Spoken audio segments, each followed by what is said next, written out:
Hey, it's Landon, and we're back now with round 5 of the modern RCQ that I just won with Jund Goblins. Round 4, this was 4 rounds of Swiss because it was only an 11-man RCQ, which is very small. So we only ran 4 rounds of Swiss. I went 3-0 in the first 3 rounds, beating Mono White Taxes, Infect, and Golgari Yawgmoth. So I had an intentional draw in round 4, and this is now the semifinals after a cut to top 4, and we were the number 1 seed. So we got to choose play or draw, and obviously we chose to play. And at this point, I did not know what this player was on. I had not seen him play yet, so I did not know what I was facing up against. Turns out he was on Azorius Hammertime. So let's take a look at my opening hand here. It looks like we opened with Cabin of Souls, Boggart Trawler, Kiki Jiki, Conspicuous Snoop, Ignoble Hierarch, and it looks like maybe Fetch Land. So seems like a pretty decent opener. It kind of sucks to have Kiki Jiki in hand, but Conspicuous Snoop is pretty good to have just in a wide variety of matchups. So we'll see how this turns out. We lead out on Cabin of Souls into Hierarch.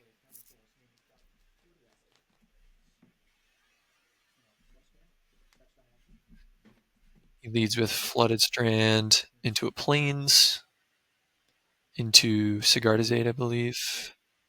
Yes, Sigardizade. Comes back to us. We top deck a Den of the Bugbear. Played out. And here we're just going to go for Snoop. And here we get lucky and we get to play an extra Hierarch off the top with the other Hierarch. Shockland on top. Pass back to him. Plays out Saga and an Ornithopter. He will then play Stoneforge Mystic and get a Colossus Hammer. Pass back to us, and we're just hoping to find a Boggart Harbinger. We see Chthonian Nightmare on the top. He's like, oh, what does that card do? It does a lot, but not right now. So I believe I end up fetching to dig a little bit deeper. Just looking for Boggart Harbinger because that's plan number 1 right now. Get out of. Oh, we decide we actually can dig deeper if we get a Surveil land with this fetch, rather than just getting the mountain, because we can still use our hierarchs for mana. So I decided to dig an extra card by getting the Surveillant. Surveillants are really good in this build of goblins, especially with Conspicuous Snoop and fetch lands. We end up seeing Munitions Expert. I think I decide to leave that there and cast it, if I recall.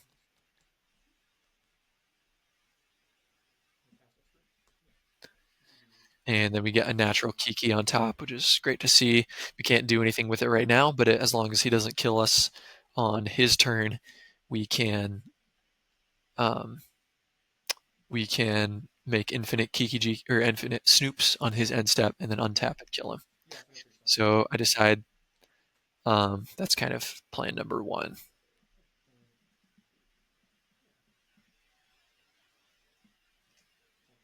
Basically, plan is don't die, survive, because he almost certainly doesn't have removal. So it looks like I got in with the Hierarch, which might be a little suspicious because maybe the extra point of toughness would help me. So he attacks with Stoneforge Mystic. He's got Sigardizade out. I know he has at least 1 hammer. So definitely here is just put all the toughness in front of it that you can. And turns out he did actually have 2 hammers in hand. So this turned out to really be good. So we ended up having 2 toughness. He only had 21 power if he cast out both hammers. I believe that's how it went.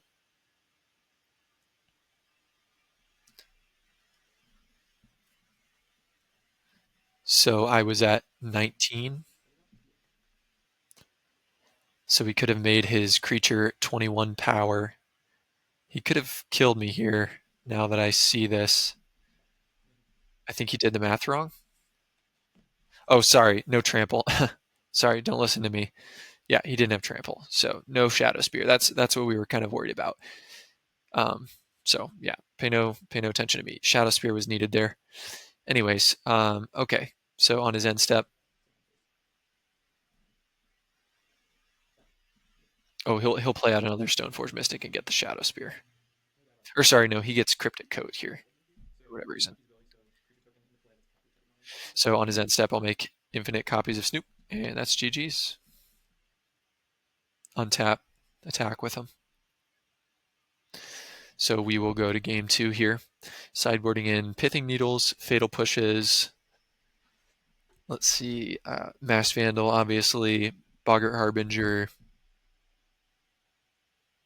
I decided not to board in Blood Moons. I saw a bunch of planes game 1, and I kind of just wanted to be on the combo plan.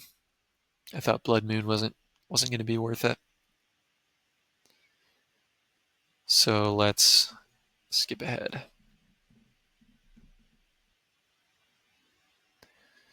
So now we're on the draw.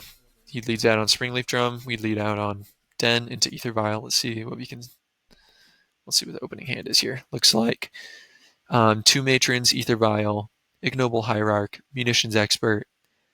Sorry, 2 Ignoble Hierarchs, Den, Vial, 2 Matrons, and Expert.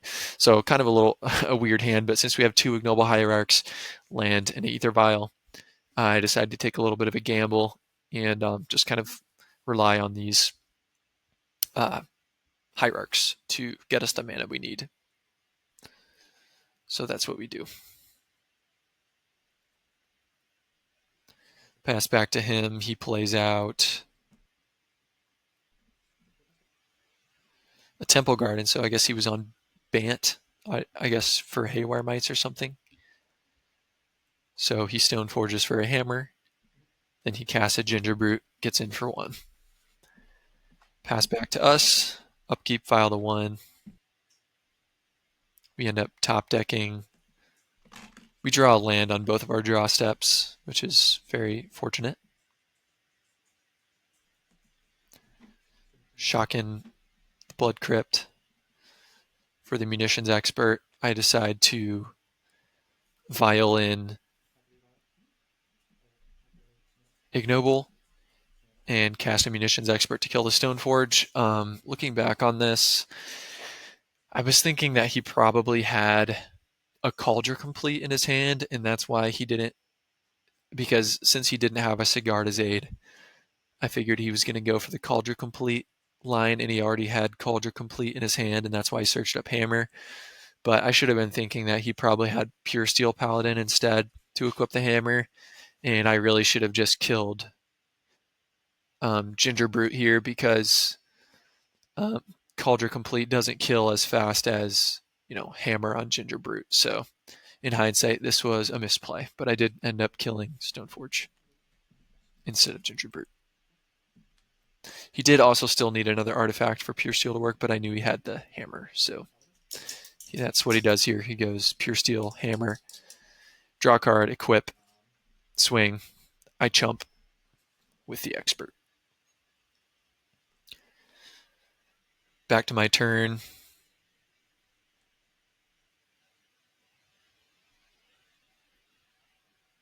It's looking pretty sus.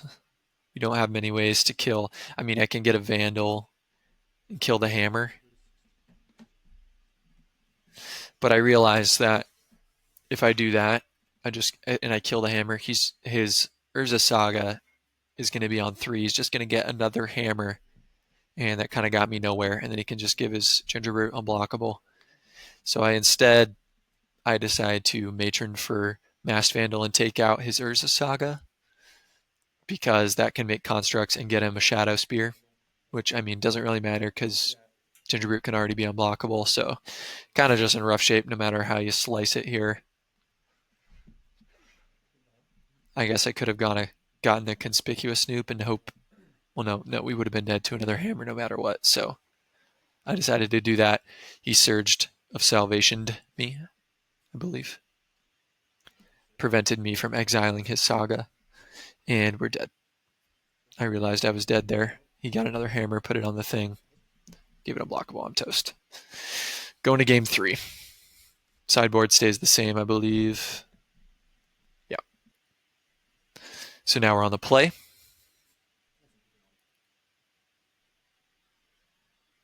We keep Hierarch, Mountain, Horde Master, Fetch Land, Cavern.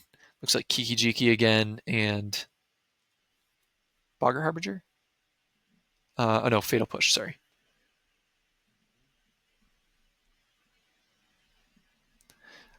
I decide that's good enough. It's not the combo, but it's a Fatal Push is pretty good, and the Expert. Did I have an Expert? No. I decided the Fatal Push was good enough for me to keep this. I just didn't like mulliganing. I probably could have mulliganed more for the combo, but I decided this one was good enough because of Fatal Push. We lead out on Cavern into Hierarch. He leads out on Esper Sentinel. I draw another Hierarch here. Play out a fetch land, play out the Hierarch, pass it over. My plan is to Fatal Push the Esper Sentinel if he tries to put a hammer on it. Or Fatal Push something else if he gives me a better target.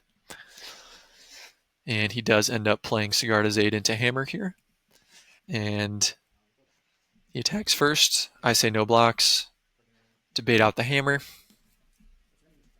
And then I end up casting out the Fatal Push and paying for Esper Sentinel, which is really good for me. Comes back to my turn. I drew a Mob, which seems pretty decent. And then I play my Runvelt Hordemaster. We are going to have to start worrying about the Urza Saga constructs, as you'll see. He plays Plains, passes it back, holding up the construct. It's pretty obvious. We draw another Mob. Could have played it pre-combat in order to get in more damage if he created the guy, which I probably should have done. So I should have played out the Mob first, I think, so I could get in more damage.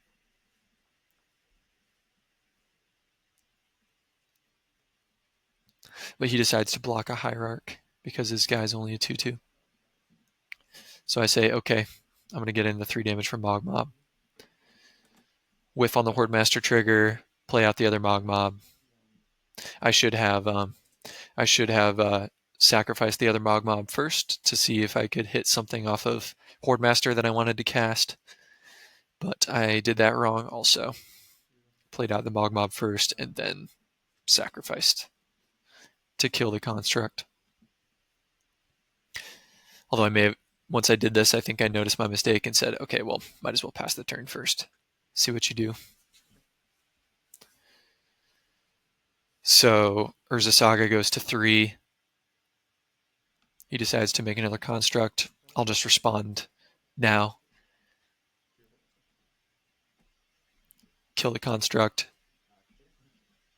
Don't know why I sacked the untapped one. Seems kind of dumb. He'll tutor up Shadow Spear, and we'll kill the other construct with the other Mob, and we've exiled more lands off the top with Runvelt Hordemaster.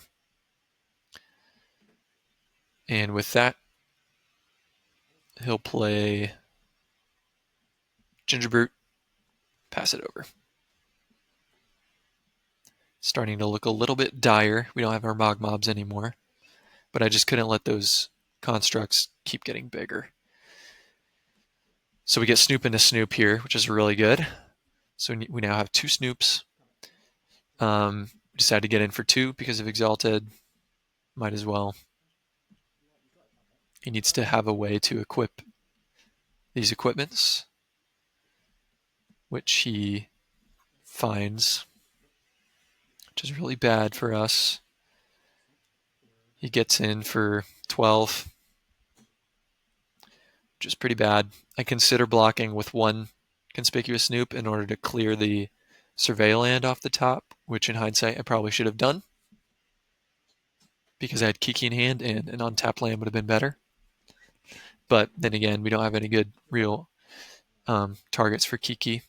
So he plays Esper Sentinel and equips everything back over to the Esper Sentinel. We untap, draw the survey land, see Cavern of Souls.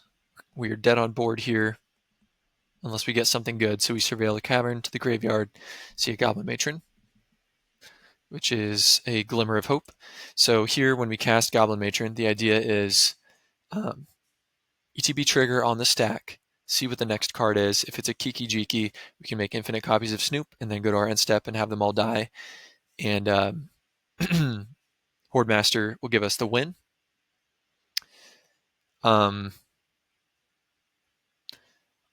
So we end up doing that. There's also another out that we could see, and you'll see what that is in a second. Can you guess what it is?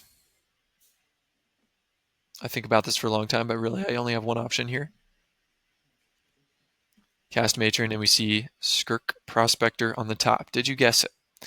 So here, the idea is with the Matron trigger on the stack, we now have a deterministic win here. I'll give you a second if you want to pause the video and see what the deterministic win is. Okay, so what we do is ETB trigger on the stack. We sacrifice Goblin Matron for a red mana. We float a black mana with Ignoble Hierarch and sacrifice Ignoble Hierarch to the Skirk Prospector, holding priority with everything. So now we have 2 red floating mana and a black floating mana. And we can then let all the triggers resolve, let the Matron trigger resolve, and we tutor up Boggart Harbinger and cast it for the win. So you'll see that's kind of what I do. I actually end up sacrificing a Snoop instead of the Hierarch because I didn't realize that I had a deterministic win. And I thought I might have to get a Masked Vandal instead with the Matron trigger. So anyway, let's skip ahead. We end up exiling a Boggart Harbinger off the top anyway. Search up a Masked Vandal, use the black from Hierarch and the 2 floating, cast the Boggart Harbinger, get a Kiki, do the combo, win the game. And so that is the semifinals match done with 2-1 over Azorius Hammertime. Actually, probably Bant Hammertime if you count the Haywire Might Splash, which I'm assuming was there. So I'll catch you in the finals.